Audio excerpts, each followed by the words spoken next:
Halo teman-teman kos-kosan, gimana kabar kalian? Baik-baik saja kan? Ada salah satu hal mengganjal di pertarungan Gojo versus Sukuna, yaitu saat melawan Sukuna satu jari. Gojo dengan entengnya menggunakan kekuatan teleport untuk mempencundangi Sukuna. Tapi kenapa saat di pertarungan Shinjuku, Gojo malah jarang sekali menggunakan kekuatan teleportnya, khususnya saat melawan domain Sukuna? Yap, kenapa seperti itu? Yuk langsung aja kita mulai pembahasannya. Check out, check it bro. Pertama, perbedaan teleport Gojo dan teleport Todo. Gojo sendiri bisa berteleport berkat bantuan dari teknik limitless, yaitu Gojo mengkompres ruang sehingga memperkecil jarak dia dan ruang yang akan dituju. Cara kerjanya mungkin hampir mirip lubang cacing di luar angkasa. Seperti yang kita tahu, domain adalah teknik barir tertutup. Gojo pernah 3 kali melawan teknik barir tertutup, yaitu saat melawan domain Jogo, melawan barir di Goodwill Event, serta melawan barir Kenjaku di Shibuya. Dalam kasus barir Jogo, Gojo tidak bisa keluar dari barir domainnya yang menutup, sehingga dia memilih mengadu domain yang memang lebih powerful. Dalam kasus barir di Goodwill Event, Gojo tidak diperbolehkan masuk, dan ya, dia memang tidak bisa masuk barirnya. Dalam kasus barir Shibuya yang dipasang Kenjaku, hanya Gojo yang diperbolehkan masuk barir tersebut. Dan ya, dari 3 contoh kasus ini, sepertinya teleport Gojo memang tidak bisa menembus barir, mengingat teleport Gojo bekerja dengan mengkompres ruang menggunakan teknik limitless. Jadi ketika ada barir yang menghalangi ruang untuk dikompres, maka Gojo tidak bisa melakukannya. Bahkan saat menteleport Inumaki dan Panda dari Kyoto ke Tokyo, Gojo hanya bisa menteleport mereka di luar barir Geto, tidak bisa langsung masuk ke sekolah. Hal ini berbeda dengan Boogie Todo yang berteleport dengan menukar sesuatu yang punya energi kutukan. Jadi asalkan ada sesuatu dengan energi kutukan yang bisa ditukar, Boogie Todo tetap bisa menteleport seseorang keluar dari barir. Tentu saja jaraknya tidak boleh terlalu jauh karena Boogie adalah teleport jarak dekat.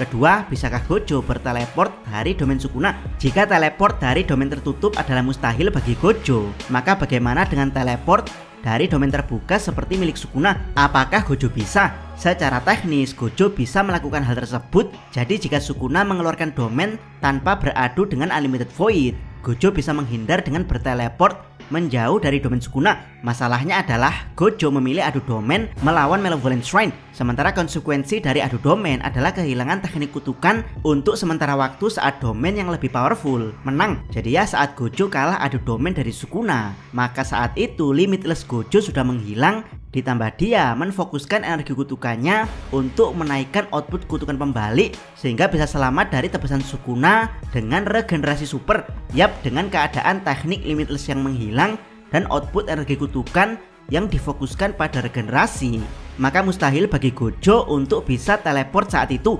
mengingat teleport Gojo adalah perpanjangan dari teknik limitless yang menghilang. Jadi Gojo kehilangan 2 bahan, yaitu limitless yang menghilang dan output energi kutukan yang sedang sibuk regenerasi. Ketiga, bagaimana dengan pertarungan tanpa domain? Kenapa Gojo tidak menggunakan teknik teleport? Sebenarnya Gojo juga menggunakan teknik teleportnya saat melawan Sukuna di Shinjuku, yaitu di momen saat Gojo menghalangi Mahoraga yang akan mengintervensi pembentukan bom Hollow Purple. Dari situ bisa disimpulkan kalau Gojo berteleport dengan niat menyerang, bukan niat kabur. Jadi ya, kenapa Gojo tidak menggunakan teleport di pertarungan tanpa domain melawan Sukuna? Jawabannya sudah jelas, karena Gojo berniat melawan Sukuna untuk mengukur kemampuannya, bukan untuk kabur. Melawan Sukuna adalah kesempatan sekali dalam seumur hidup Gojo yang mungkin tidak akan terulang kembali, dimana di sini Gojo bisa mengukur seberapa jauh kemampuannya sebagai yang terkuat di era modern. Bahkan Gojo menolak para muridnya mengintervensi pertarungan dengan alasan Gojo tidak bisa all out jika ada para murid di sekitarnya. Keempat, konsekuensi jika Gojo kabur dengan teleport. Meski Gojo teleport untuk kabur dari Sukuna terlihat pintar dan tidak naif, tapi sebenarnya ada konsekuensi yang harus ditanggung para penyihir jika Gojo melakukan hal ini, yaitu Kashimu Hajime akan merasa dihianati karena dia tidak bertarung melawan Sukuna sejak awal adalah karena perjanjian dia dengan Gojo. Jadi ya, jika Gojo kabur, kemungkinan Kashimu akan berbalik melawan para penyihir. Jadi daripada melawan Kashimu, Uraume, Kenjaku, dan Sukuna, para penyihir lebih memilih sabar menganalisa pertarungan Gojo versus Sukuna. Meski endingnya adalah mengorbankan Gojo, tapi pada akhirnya Kashimu tetap di pihak penyihir Jujutsu dan bertarung dengan sangat gila melawan Sukuna hingga Sukuna dipaksa untuk membuka kartu as dia yaitu wujud 4 lengan. Bagaimana menurut pendapat teman-teman? Silahkan tuliskan komentar kalian di bawah.